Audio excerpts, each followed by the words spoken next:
اب نبی علیہ السلام نے پوری زندگی اپنے ذات کے لیے کسی سے بدلہ نہیں لیا ہے. 21 سال مکے والوں نے نبی علیہ السلام کو قتل کرنے کے منصوبے بنائے. کس طریقے سے ان کو قتل کیا جائے. ابو سفیان بڑے بڑے لشکروں کا سپہ سالار رہا. نبی علیہ السلام کے مقابلے میں آیا کرتے تھے. خندق کی لڑائی میں ابو سفیان ہزاروں لشکروں کا سپاہ سالار ہے. لیکن خندق کی لڑائی کے بعد مکہ مکرمہ کے اندر قحط سالی ہو گئی, بارش نہیں ہو رہی, جانور اور انسان مر رہے ہیں. نبی علیہ السلام نے مدینہ منورہ سے ایک صحابی کے ہاتھ 300 دینار بھیج دیے. ابو سفیان کے حوالے کر دو, اپنے قوم اور قبیلے کو محمد رسول اللہ صلی اللہ علیہ وسلم کی طرف سے کھانے کے آئے. جب ابو سفیان کو یہ دینار ملے تو کہنے لگے واہ محمدہ واہ محمدہ واہ محمدہ. جس کے قتل کے ہم منصوبے بنا رہے ہیں, جس کے قتل کے لیے ہم بےتاب ہو چکے ہیں, وہ ہمارے کھانے کا انتظام فرما رہا ہے. اور مکہ فتح ہوا. ایک صحابی زور سے نعرہ لگا رہے ہیں الیوم یوم المرحبا, آج بدلے کا دن ہے, آج مکہ والوں سے بدلے کا دن ہے. نبی علیہ السلام نے بلال سے فرمایا بلال کھڑے ہو چٹان کے اوپر, اعلان کر دو قفوا عباد اللہ, او اللہ کے بندو روک جاؤ, آج بدلے کا دن نہیں ہے. الیوم یوم المرحمہ, آج معافی کا دن ہے, آج معافی کا دن ہے. اپنی ذات کے لیے کبھی بدلہ نہیں لیا, سب کو معاف کر دیا. فرمایا لا تثریب علیکم اليوم, آج آپ کو کوئی ملامت نہیں ہے. انتم طلقاء, آپ سارے آزاد ہو. مکہ والے سب کو آزاد کر دیا, اور صرف آزاد نہیں کیا, اور پھر اعلان فرمایا جو حرم میں داخل ہوگا وہ بھی امن میں ہے, جو کلمہ پڑھے گا وہ بھی امن میں ہے. آخر میں ایک جملہ فرمایا جو ابو سفیان کے گھر میں داخل ہوگا پناہ لے گا وہ بھی امن میں ہے. جان کا دشمن, جان لیوا دشمن, 21 سال جس نے نبی علیہ السلام کے قتل کے منصوبے بنائے, آج فرمایا کہ جو ان کے گھر میں داخل ہوگا وہ بھی امن میں ہوگا, اس کی بھی معافی ہے.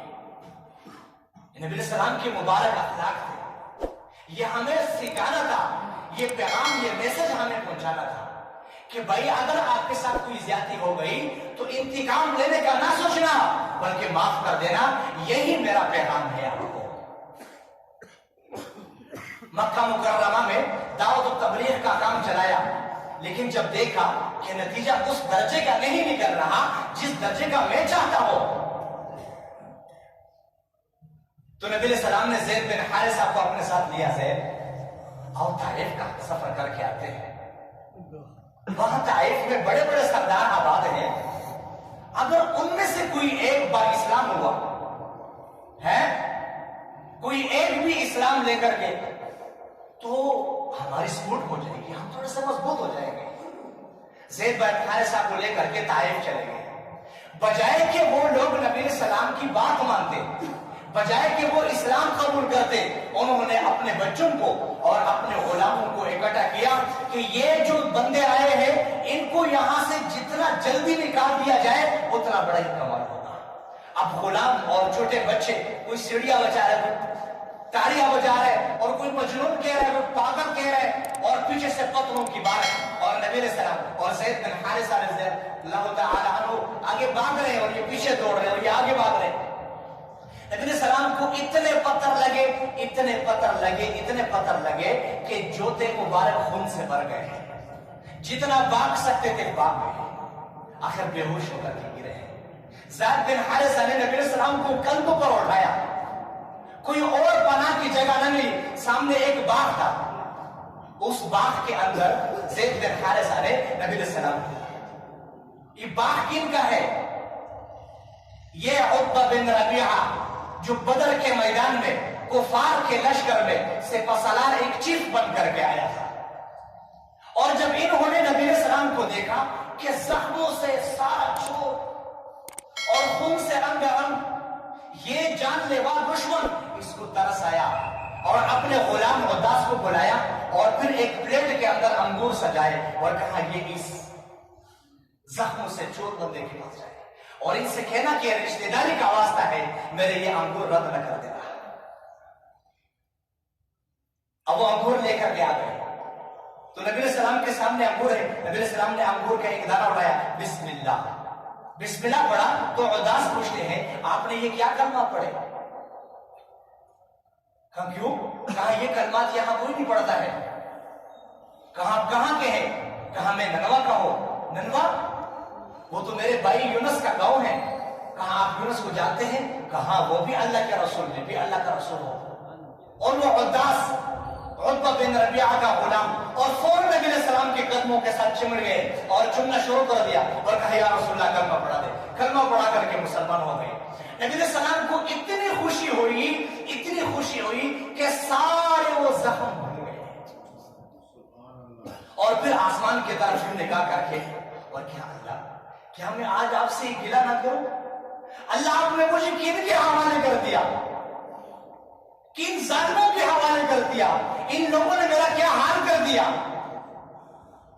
ایسے جملے کہے کہ عرش سے سنکٹوں کے اندر جبریل اترے اور فرمایا یا رسول اللہ ھذا ملک الجبال، یا رسول اللہ یہ پہاڑ کا فرشتہ ہے، حکم کرے۔ کہ کیا حکم کرو؟ جو آپ فرمائیں گے طائف کے ان پہاڑوں کو اٹھائے اور ان کو کچل دے۔ نبی علیہ السلام نے فرمایا لعل اللہ ان یخرج اسلحہ، میری یہ چاہت نہیں ہے ان میں نہ صحیح، ان کے اولاد میں سے تو کوئی ہوگا۔ اچھا یا رسول اللہ، پھر نبی علیہ السلام نے فرمایا بھئی میں ان کے اوپر لان تان کے لیے نہیں آیا ہوں، انما بعثت رحمتا، میں ان کے لیے رحمت بن کر آیا ہوں۔ اور پھر کہا یا اللہ اللہم اہد قومی فانہم لا یعلمون، اللہ میں آپ سے یہ سوال کرتا ہوں میرے زخموں کو دے کر کے اللہ ان کے اوپر قہر عذاب نازل نہ کر دینا، اللہ ان کو معاف کر دینا۔ یہ میرے مرتبے میرے مقام کو نہیں جانتے، اگر یہ جانتے ہوتے اللہ میرے ساتھ یہ سلوک کرتے۔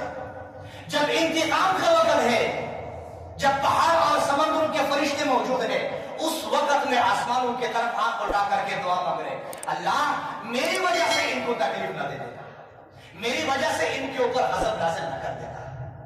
یہ محمد رسول اللہ صلی اللہ علیہ وسلم کا پیغام ہے ہمیں۔